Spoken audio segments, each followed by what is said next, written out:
오늘 우리 제사장이신 예수님에 대해서 생각해보고 또 우리의 예배에 대해서 생각해보는 그런 시간으로 말씀을 드리려고 합니다. 오늘 이 본문 말씀, 예수는 영원히 계심으로 그 제사장 직분도 갈리지 아니하느니라. 예배는 그냥 우리가 드릴 수 있는 것이 아니고요, 우리가 하나님 앞에, 거룩하신 하나님 앞에 우리 허물 많은 우리 인생이, 우리 부족한 우리 인생, 수시로 죄가 있는 이런 인생, 우리 하나님 앞에 나가서 예배를 드릴 수 있다는 것은 당연한 것이 아닙니다. 당연히 나갈 수 있는 것이 아니다.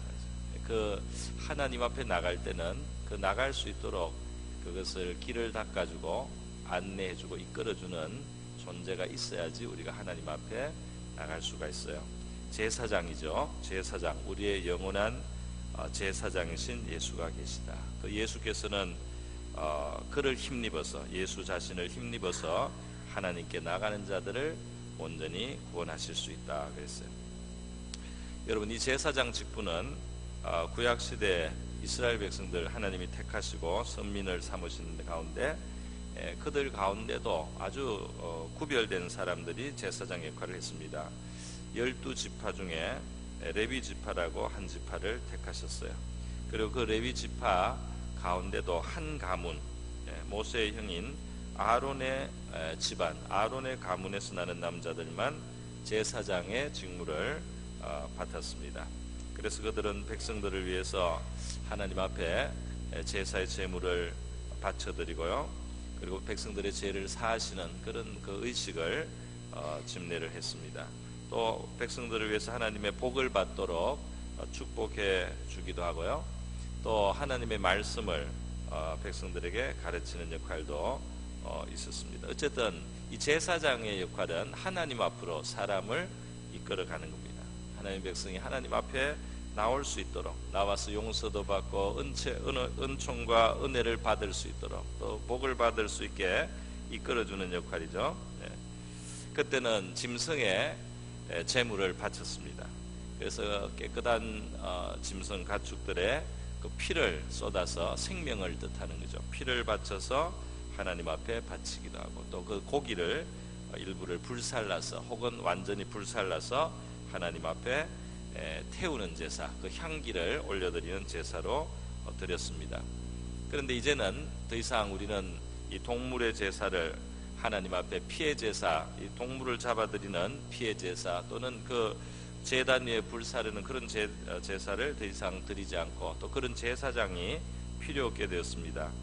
왜냐하면 하나님의 아들 예수께서 완전한 제사장으로 우리에게 오셨고, 또 예수님께서 자기를 십자가에 달아서 인류를 위한 죄의 값으로 희생하실 때 그것이 완전한 하나님 앞에서의 완전한 제사로 드려진 것이기 때문에 이제 더 이상 그러한 동물의 제사도 필요 없고, 또 대를 이어서 이어가는 아론 가문의 제사장들도 필요가 없게 된 것입니다. 그리고 예수님께서는 그 제물과 제사장이 동시에 되셨어요.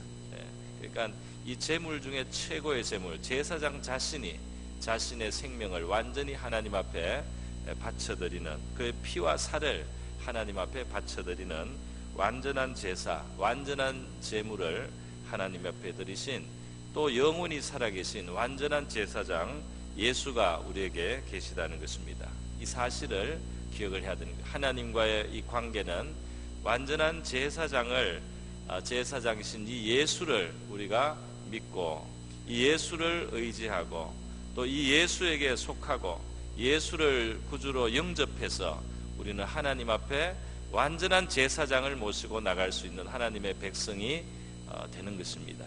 백성의 권리를 가질 수가 있게 되는 거죠. 그래서 히브리서 8장 1절로 넘어가면은, 지금 우리가 하는 말의 요점은 긴 말을 했는데, 많은 이야기를 했는데, 중요한 것은 이러한 대제사장이 우리에게 있다는 것이다. 당신들에게는, 여러분들에게는 대제사장이 있어서 우리를 하나님 앞으로 나갈 수 있게 해주는, 우리의 죄의 문제를 해결해 주는, 또 우리에게 하나님의 도리를 가르쳐 주시는, 그리고 우리에게 하나님의 복을 받도록 그렇게 축복해 주시는 분이 우리에게 있다는 것입니다. 그는 하늘에서 지극히 크신 이의 보좌 우편에 앉으셨다. 이 부활하신 예수님은, 십자가에서 죽고 3일 만에 부활하신 예수님은 승천하셔서 하늘에 가셨는데 쉬러 가신 것이 아니고 하늘에 가셔서 마치 제사장이 성소에, 하나님의 지성소까지 들어가서 거기에서 하나님 앞에 기도하고 분향하고 기도하듯이 우리 예수께서는 자신을 완전한 제물로 드리시고 이제 그 제물을 번제단에서 태우고 제사장이 지성소에 가서 하나님 앞에서 기도하듯이, 호소하듯이 그렇게 예수께서는 호소하러 하나님 우편으로 올라가셨다는 말이에요. 대제사장의 역할입니다. 참 이 예수님이 영원히 살아계시다, 이 말씀 참 너무 감사한 말씀이죠. 우리에게는 영원히 살아계신 대제사장이 계시다. 여러분이 이 평생을 다하고 이 땅을 우리 떠나고 그 다음 우리의 자녀의 세대, 자녀, 이 한 분 대제사장 예수가 영원히 살아계셔서 이 땅의 인생들의 죄인이든지 허물이 있든지 하나님 앞에 나갈 수 있는 길이 열려 있도록 그렇게 제사장의 역할을 다 하신다는 겁니다. 그래 다른 인간 제사장은 필요가 없습니다. 항상 살아계셔요. 우리의 죄를 다 용서받을 수 있는 것, 그것은 예수께서 제사를 드리셨고 피해 제사를 하나님 앞에 드리셨고 지금도 하나님 앞에서 우리가 회개할 때 그 간구 도구를 하시는 거죠. 아버지여, 이 아무개가 죄를 지었지만은 지금 회개를 하고 있습니다. 그의 죄를 사함받게 하기 위해서 내가 십자가에 달리지 않았습니까? 내가 내 살을 찢지 않았습니까? 내가 내 피를 쏟지 않았습니까?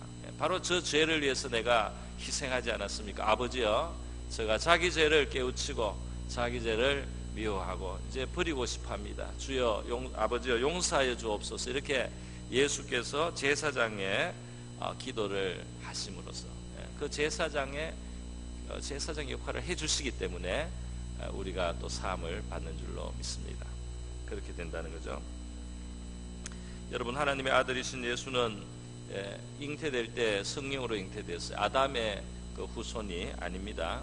그래서 여자의 몸을 빌어 낳았지만은 아담의 원죄를 물려받지 않은 죄가 전혀 없으신 분이에요. 완전하신 의의 삶을 사시고 거룩한 삶을 사셔서 하나님의 아들, 몸을 입고 이 세상을 오신 하나님의 아들이 바친 그 희생, 생명, 흠이 하나도 없으신 완전히 거룩하신 하나님의 아들의 죽음은 억만제약을 사할 수 있는 권세가 있다는 거예요.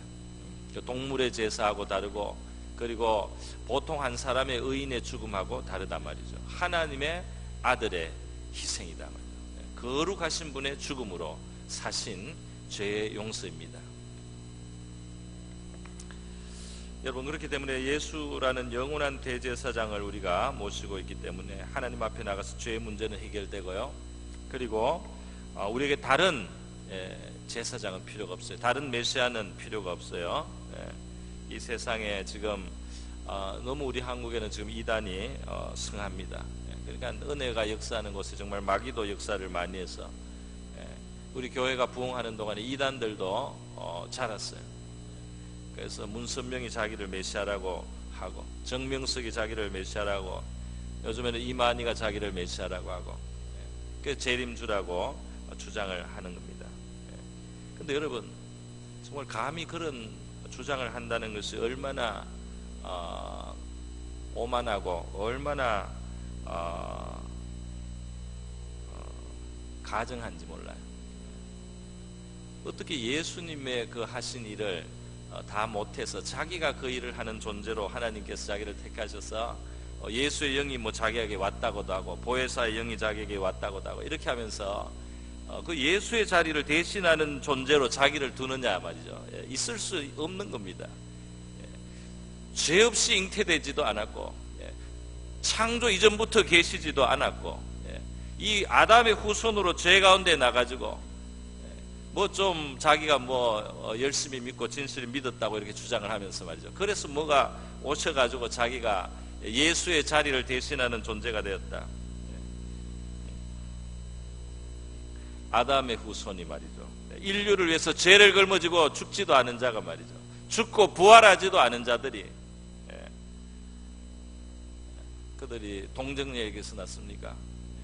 그 죄 가운데 나서 죄 가운데 살던 사람이 어떻게 무슨 신을 받았는지, 조금 신통력을 가지고 조금 남다른 어떤 그런 카리스마를 가지고 말이죠. 사람들을 미혹하는데 예수의 자리를 자기가 대신한다 그래요.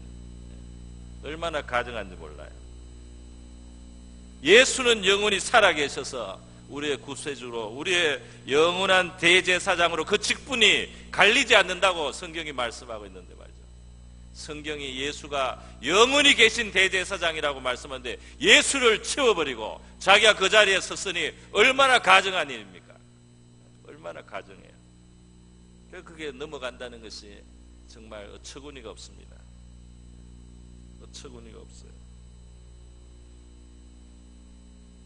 여러분, 예수님은 지금도 살아계셔서 우리의 대제사장 역할을 하시는 겁니다. 그가 우리의 죄를 위해서 도구하시는 분은 그분이세요.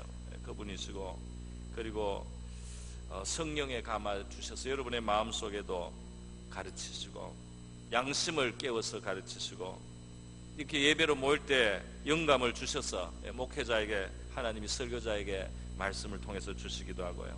믿는 자들 통해서 우리 신앙의 교훈 속에서 우리 하나님께서, 주님께서 마저 우리를 가르치시며 대제사장의 역할을 하시는 거예요. 그리고 우리를 위해서 기도해 주시고 인도해 주시고 있는 줄 믿습니다. 중요한 것은 예수 그리스도를 대제사장으로 모신 우리도 말이죠, 예수께 우리가 상당히 연결이 됐습니다. 예수께 연결, 예수의 영이 오셨어요. 사람들이 예수의 영의 충만을 받아요. 예수의 영에 받고 주님의 영이 오시면 너무 충만하게 와도 말이죠, 우리가 예수가 되는 건 아닙니다. 그렇지 않습니까? 우리가 메시아가 되는 게 아니에요. 예수의 영이 충만하게 오면은 착각이 들 정도로, 내가 예수하고 동일한 것처럼 착각이 들 정도로 예수의 영이 그만큼 충만하게 올 수도 있습니다. 그래도 우리는 아담의 후손이고 질그릇이에요. 아마 이단의 교주로 넘어가는 사람들 중에는 그런 착각을 하지 않았나, 나는 그런 생각을 할 때도 있습니다. 여러분, 우리 모든 성도들은 예수의 영을 모시는 거예요. 예수의 영을 받았어요. 예수하고 동질의 그런 같은 그 동질성을 갖습니다. 그렇기 때문에 우리도 영적으로 제사장적인 존재, 제사장이 된다고 성경은 말하고 있어요. 제사장, 하나님 앞에 가까이 나가서요, 하나님을 예배하고 또 다른 사람을 하나님께로 이끌어오는 그런 제사장의 역할을 한다는 거죠. 너희는 택하신 족속이요, 왕같은 제사장들이요 그랬잖아요. 거룩한 나라, 그의 소유된 백성이다. 우리가 기도해서 이 땅에 복이 임하게 하고, 우리가 또 용서하고 죄 사함을 구할 때 죄가 용서받기도 하고 말이죠. 우리가 기도해서 우리 나라가 진흥하기도 하고, 이 제사장의 권세가 있다는 겁니다. 바로 지금 이 시간 우리가 예배 자리로 나왔습니다.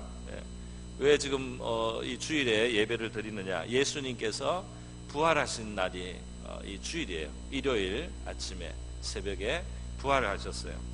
부활을 하셨는데 이 예수님이 이 사도행전 뒤쪽으로 이렇게, 또 누가복음 뒤쪽에, 사도행전 앞쪽에, 또 계시록에 보면 예수님이 자꾸 제자들을 찾아오시는 날이 그 주일이에요. 8해가 지나고 다시 나타나셨다. 부활절 새벽에 나타나시고 8해가 지나고 또 나타나시고 또 나타나시고 또 주의 날에 성령이 감화하셔서 내가 보니까 주님의 모습을 보았다. 이런 기록들이 쭉 나오는 겁니다.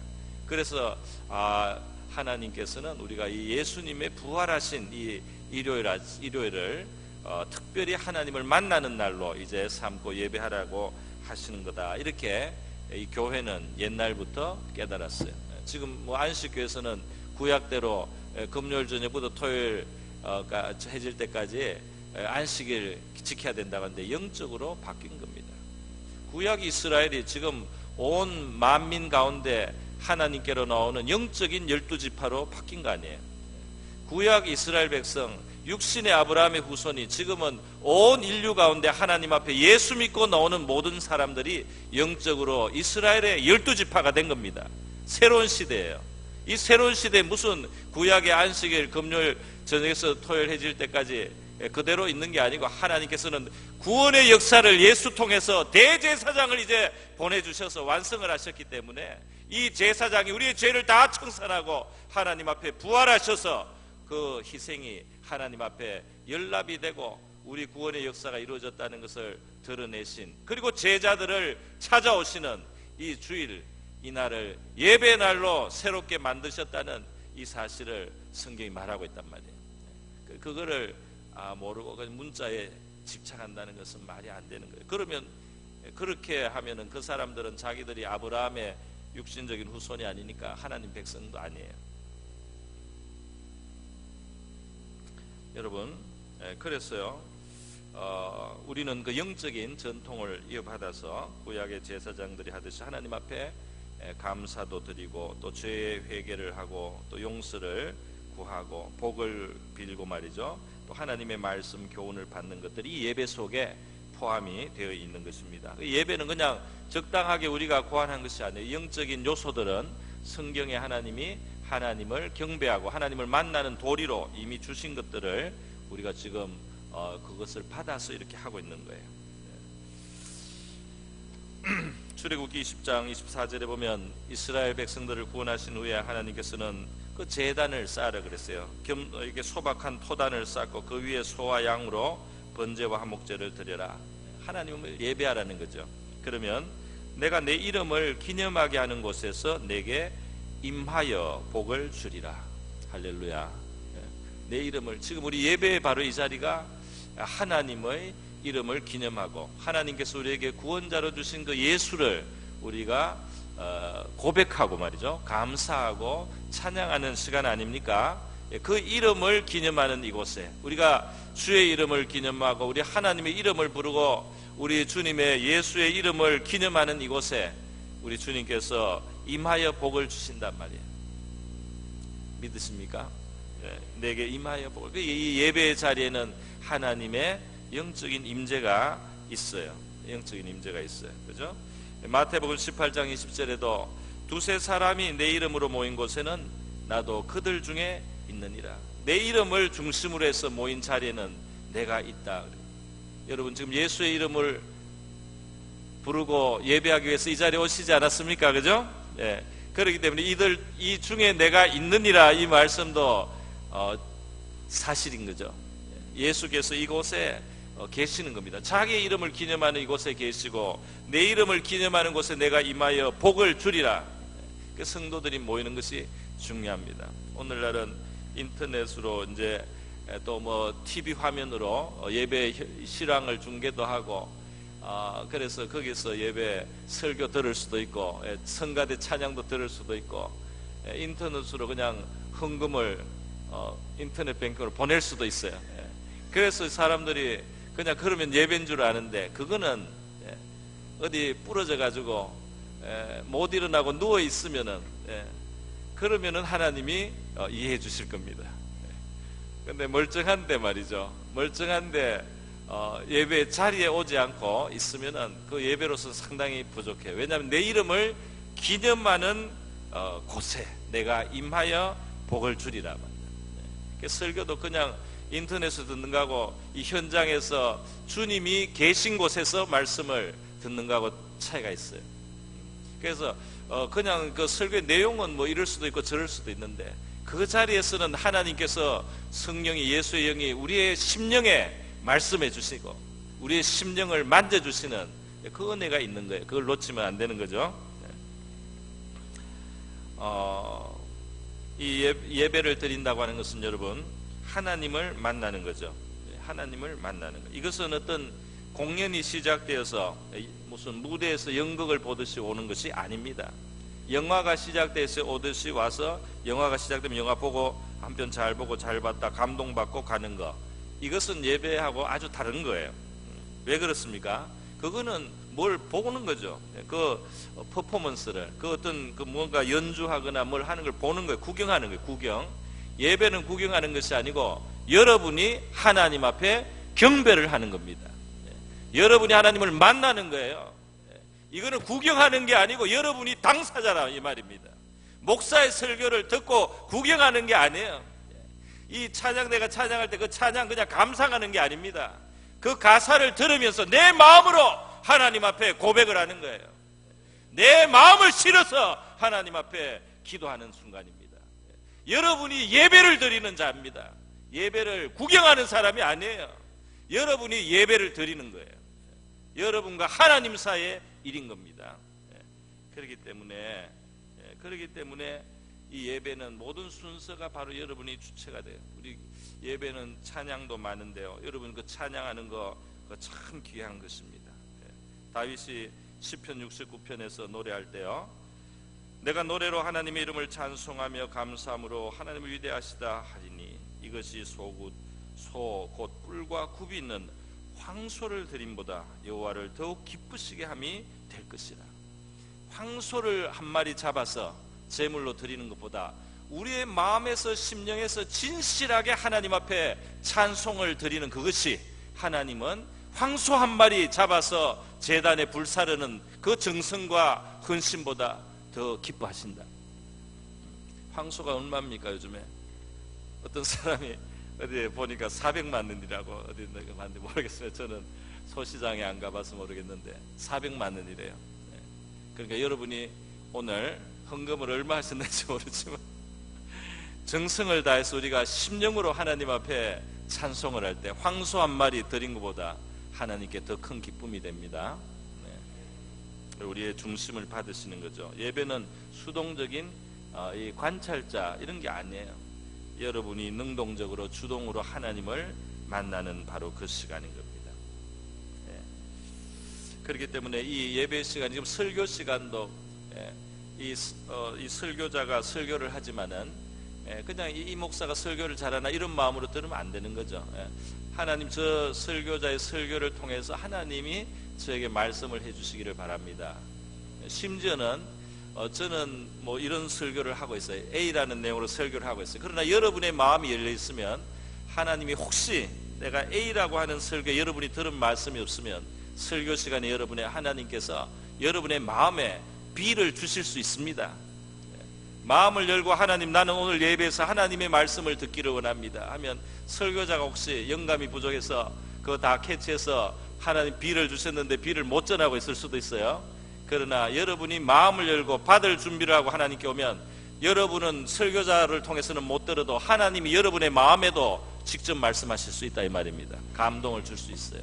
그렇기 때문에 예배에 임하는 사람은 예배를 판단하거나 평가하기 위해서 오는 게 아니고 여러분이 하나님을 만나기 위해서 오기 때문에 정성껏 해야 되는 거예요. 준비를 하고 정성껏. 그래서 제가 2부 예배 전에 또 1부 예배 우리 그 시작 전에 수선하지 않도록 그 당부를 좀 하고 부탁을 좀 했어요. 여기 영화 보러 와서 영화 보기 전에 잡담하고 이야기하다가 갑자기 영화 보면 이제 영화 보는 감남, 그게 아니다 이 말입니다.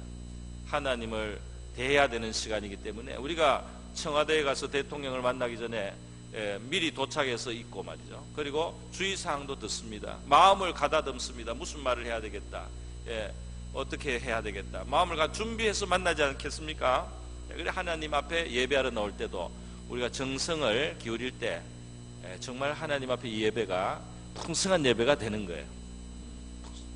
그러니까 이 예배는 물론 찬양대나 또 설교자가 찬양들 잘하거나 설교를 잘하면 좋습니다. 좋지만은 여러분이 어떤 마음으로 오느냐에 따라서 그 예배는 또 달라지는 거예요. 달라지는. 그래서 듣기 좋은 노래 소리, 듣기 좋은 말 듣고 가는 그런 것으로 되면 안 되는 거예요.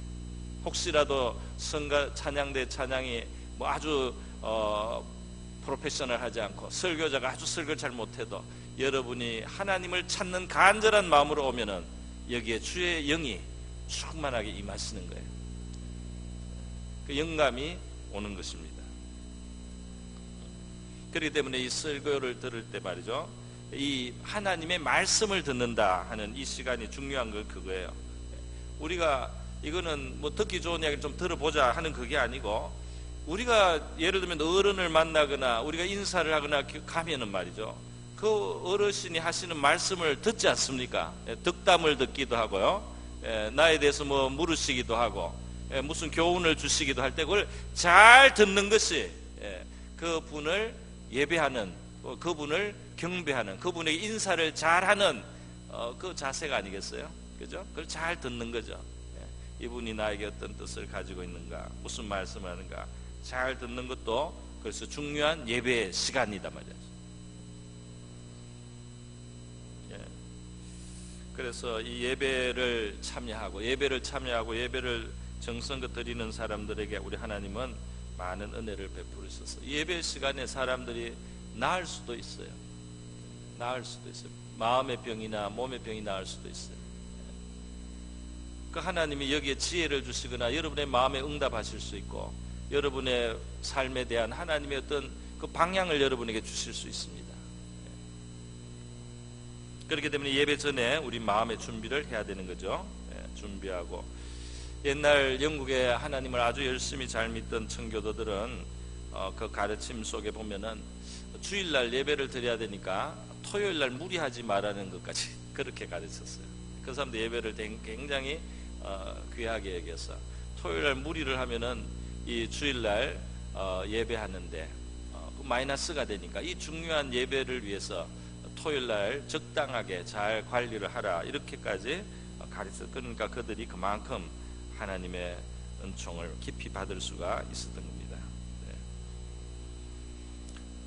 그래서 우리 예배 오시면은 준비하는 거죠. 그래서 성경, 예를 들면 우리 주보를 보면은 성경 그 설교 본문이 나와 있지 않습니까? 몇 장 몇 절. 그러면 미리 찾아 놓을 수도 있는 거죠. 그 예배를 준비하는 자세, 그 본문을 미리 익숙하게 보는 거죠. 찬송가 가사도 미리 한번 볼 수도 있는 거고요. 그 준비하는 겁니다. 또 이제 물론 한 주 동안에 지나간 것에 대한 감사라든지 또 잘못한 것에 대한 회개도 하고요. 이렇게 준비를 하고 그렇게 예배를 드립니다. 예배 드리고 나갈 때 우리 축도 시간이 있습니다. 축도 시간이 있는데 저는 이 축도를 목사가 되고 나서 축도를 이제 하지 않습니까? 그래서 이 축도가 그냥 형식인 줄 알았는데 형식이 아니에요. 이 축도를 할 때 뭔가를 하나님이 하십니다. 어떤 역사가 일어나요. 그래서 제가 많이 경험한 것은 제가 설교를 좀 못했다고 생각할 때 축도의 은혜를 많이 주세요. 이런 말씀해서 죄송합니다. 그래서 제 손이 안 내려올 때가 있어요. 그러니까 혹시 급하더라도 축도 빼먹고 축도는 그냥 끝나는 거다 이렇게 생각하고 나가지 마세요. 엘리베이터가 급해서 가시기도 하는데 마지막까지 예배를 드리시기를 바랍니다.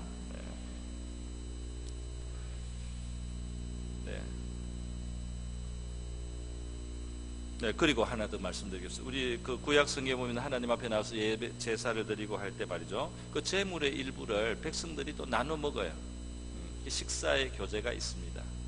그래서 우리 물론 그 자체는 예배는 아니지만 예배의 정신 속에 하나님 앞에 함께 예배한 자들이 함께 음식을 나누어 먹고 교제하는 믿음의 교제를 하는 것까지 하나님의 원래 고안이에요. 에스겔 선자는 환상 속에 신약교회를 보았습니다. 건물의 형태로 상징적으로 보았어요. 근데 그 에스겔이 환상으로 본 이 새 성전의 그 모습은 신약교회를 상징하는데 그 특징이 뭐냐면은 식당이 많아요. 예배들이 그 번제단, 십자가를 상징하는 제단도 있고 기도하는 곳도 있고 다 있습니다. 생명수가 흐릅니다. 그런데 그게 예배하러 나온 백성들이 같이 모여서 식사하는 공간이 많이 있어요. 그래서 오늘 우리 신약교회에서 교회에서 밥 먹는 거는 그냥 교회가 그냥 생각해서 하는 게 아니고 성경적인 배경이 있다 이겁니다. 우리 교회가 식당이 활발하고 봉사부가 뜨거운 여름에도 땀 흘리면서 수고하셔서 말이죠. 식사 준비, 또 우리 구역 이 목장에서 그 식사 준비하는 것은 이 성경적인 그 예배, 하나님 백성들의 모임이 상당히 가까워요. 우리 교회는 국수도 안 먹고 밥을 먹지 않습니까? 참 감사하고요. 감사하고 그 하나님 앞에 이 모든 것이 의미가 있다는 사실을 기억하시기 바랍니다. 마지막으로 하나만 제가 한 가지 주제만 말씀. 예배를 은혜롭게 드리기 위해서 우리의 삶도 예배가 돼야 되죠. 또 우리가 이 예배를 잘 드리고 하나님께 힘을 얻고 은혜를 받아서 우리의 삶을 하나님의 뜻에 맞게 살도록 노력하면 그것이 하나님이 받으시는 우리의 삶의 제사가 되고, 우리가 삶 속에 하나님의 뜻을 순종하면서 우리의 뜻을 좀 꺾기도 하고, 우리의 그 기질대로 하지 않고 좀 그걸 내려놔서 하나님의 기뻐하시는 뜻이다 하고 우리가 우리를 죽일 때 말이죠, 이것이 산제물이 됩니다. 산제물. 내 욕심대로 하지 않고 하나님 뜻대로 하려고 할 때 이게 산제물이에요. 그 죽음이 있는 거예요. 죄의 소욕을 내가 놓으면 그게 하나님의 제물이 됩니다. 그래서 이 하나님 앞에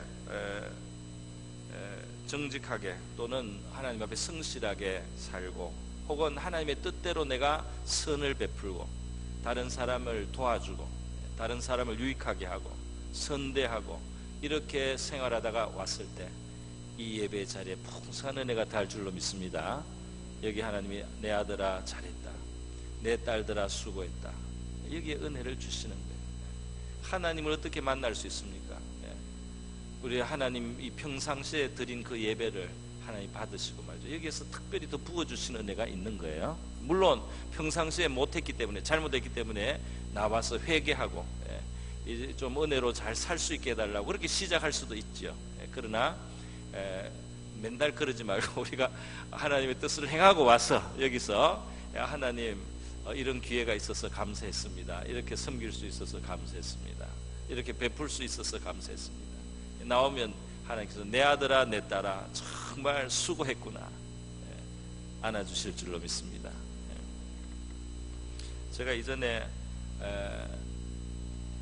청년 때 입대를 하기 전에 하나님 앞에 좀 뜻을 가지고 순복음 금식 그 오살리 기도원에 가서 한 3일 금식을 했어요. 그게 제 평생에 사실 처음 제대로 한 금식입니다. 처음 제대로 했는데 거기는 하루에 5번인가 예배를 드려요. 그것도 기도를 열심히 해야 되죠. 또 예배 중간에 나가서 또 기도하고 3일밖에 금식을 하는데 10kg가 빠지더라고요. 그래서 이 기도를 하는데 말이죠, 은혜를 주셨어요. 하나님께서 은혜를 많이 주시고 제 마음에 은혜를 받아서 돌아서 회개도 하고 앞으로에 대해서 부탁도 드리고 그렇게 왔어요. 와가지고 이제 그 순복음 버스가 있습니다. 여의도로 오는 그 교회에서 주는 버스가 있잖아요. 탔어요. 제가 중간쯤 앉았습니다. 앉았는데 이제 거의 다 사람들이 다 자리를 다 앉았음에 늦게 한 처녀 여자 젊은 처녀가 한 사람 올라오는데요, 얼굴이 조만하게 돼가지고 아주 얼굴도 아주 노랗게 창백하게 너무 말랐어요. 장기로 금식을 했는지 진짜 서 있을 기운도 없어 보이는 그 처녀가 이제 올라왔어요. 그래서 제가 이제 중간에 있는데 누가 자리를 양보하겠지 했는데 아무도 양보를 안 해요. 저 사람은 서 있기도 힘들어 보이는데 말이죠, 물론 상당히 많은 사람이 금식은 했지만 그래도 그 사람보다는 우리가 나아 보이는데 그 힘든 그 처자를 위해서 자리를 양보를 안 하는 거예요. 그 앞에 있는 그 처자가 앞에 서 있더라고요. 저는 그 앞에 올라와서 조금 지나면 자리가 금방 양보될 줄 알았는데 양보를 하는 사람이 없어요.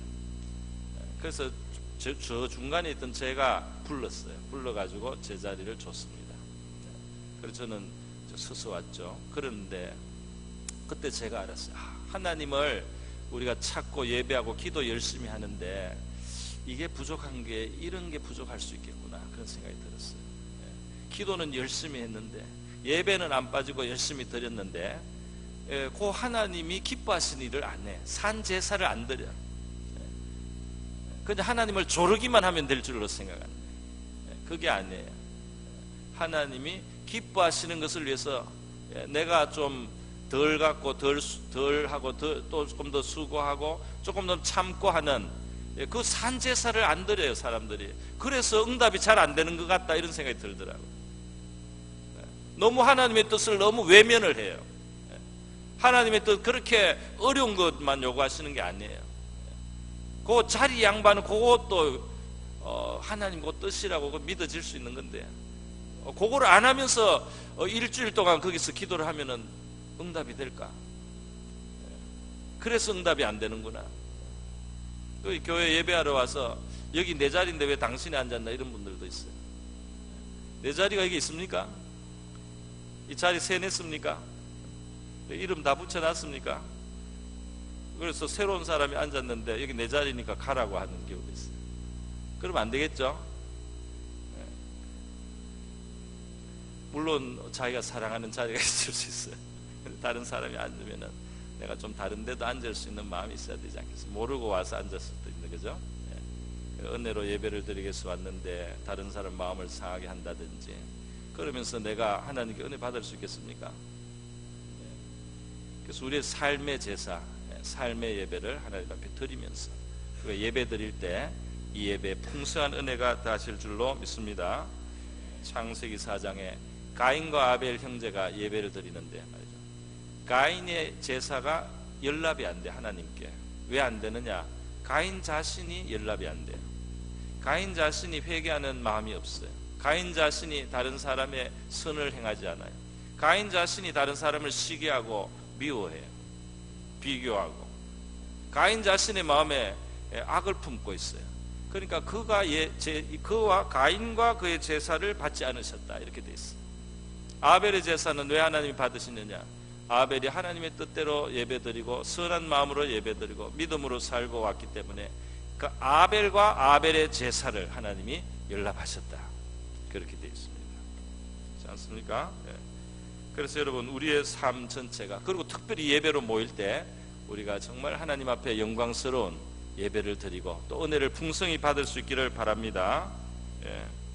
하나님의 기뻐하시는 삶이 대략 무엇인지 우리 알지 않습니까? 물론 이제 더 구체적인 것은 말씀을 통해서 배우지만 하나님은 선하시고 진실하시고 의로우시고 참되셔요. 그 삶의 제사를 하나님 앞에 우리가 올려드리면서 이 예배의 자리로 나왔을 때 풍성한 은혜가 함께할 줄로 믿습니다. 이 예배는 말이죠. 또 이 예배의 삶은 이 땅에서만 하다가 가는 게 아니에요. 영원히 천국에서도 우리 예배하는 시간이 있을 거라고 믿습니다. 예배의 찬양이 있어요. 찬송이 있고 천국의 삶 전체도 예배와 같아요. 오늘 이 자리에 나오신 저와 여러분 우리의 예배의 삶에 우리 하나님 축복 있기를 바랍니다. 우리 다 같이 기도하겠습니다. 우리 바른 마음으로 예배하게 하시고 또 이 예배를 잘 준비하고 예배 축복해 주시고 이 예배에 나오신 분들 내 옆에 계신 분들 하나님의 큰 은혜를 받게 해주십시오. 우리 같이 기도하고요. 우리의 삶도 예배가 되어서 매주 나올 때마다 더 큰 은혜가 임하게 해주십시오. 우리 다 같이 기도하겠습니다.